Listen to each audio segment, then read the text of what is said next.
Tyler Civic Theatre, evolved from Tyler Little Theatre.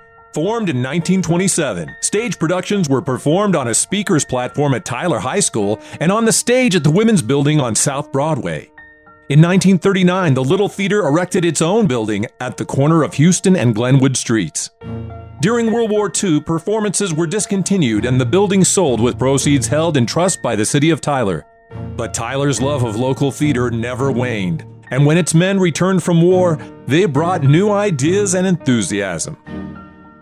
Al Gillum formed the Circle Theater at Tyler Junior College, staging productions with audiences surrounding them.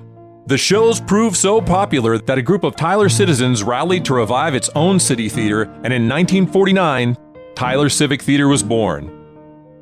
Gillum was named its first resident director, and in 1951, the group opened the nation's first building to be built specifically for in-the-round presentations.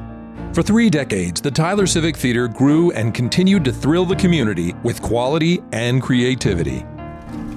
In 1981, Tyler Civic Theatre's building almost went up in smoke. A fire forced its closure for an entire season. But the shows continued on an improvised stage in the former People's Bank lobby. After remodeling and minor expansion, the theater building was ready for the 1982 season opener, The Lady Chooses. By the early 90s, it became apparent that larger, more modern facilities were necessary for expansion. Through the tireless efforts of volunteers and the generosity of foundations and the public, Tyler Civic Theatre Center's new home was christened in September 2000. The original stage was renovated and rebuilt to house Rogers Children's Theatre, where student actors are educated in all aspects of play production in classes designed for preschoolers through adults. The new Braithwaite Theatre at Tyler Civic Theatre Center seats 350 people, almost twice the seating capacity of the original facility. From the beginning, Tyler Civic Theatre has been supported, overseen, and performed by voluntary involvement. A board of directors govern its affairs. Performers come from all walks of life with varying degrees of theater experience. Other volunteers work backstage during productions at a myriad of other tasks.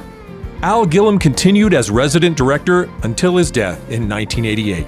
John Woods was engaged as theater coordinator in 1990 and subsequently was named Tyler Civic Theatre's second resident director. Deanna Hargrove became education coordinator in the summer of 2000, working with previously established children's instructors, including Felicity Enos, who would serve as the Rogers Children's Theatre resident director from 2002 to 2010. In the fall, following Mr. Woods' 2010 retirement, the theater expanded its opportunities for guest directors and educators. Deanna became executive director and now operates the theater alongside a great cast of office administrators and facility specialists. Volunteers comprise the largest force within the Tyler Civic Theatre complex, bringing quality theater to the people of East Texas.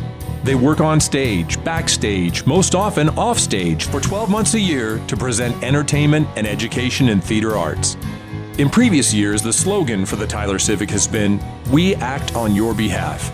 But that identity has grown through the decades into a performing arts center that seeks to entertain, enrich, and educate through theater. In 1949, an editor in the Tyler Courier-Times wrote, "There are a host of folks who have had a large part in the success of Tyler Civic Theatre, who play no stage roles in productions. This is still true today, and we invite you to come find your part in this continuing legacy of quality civic performing arts."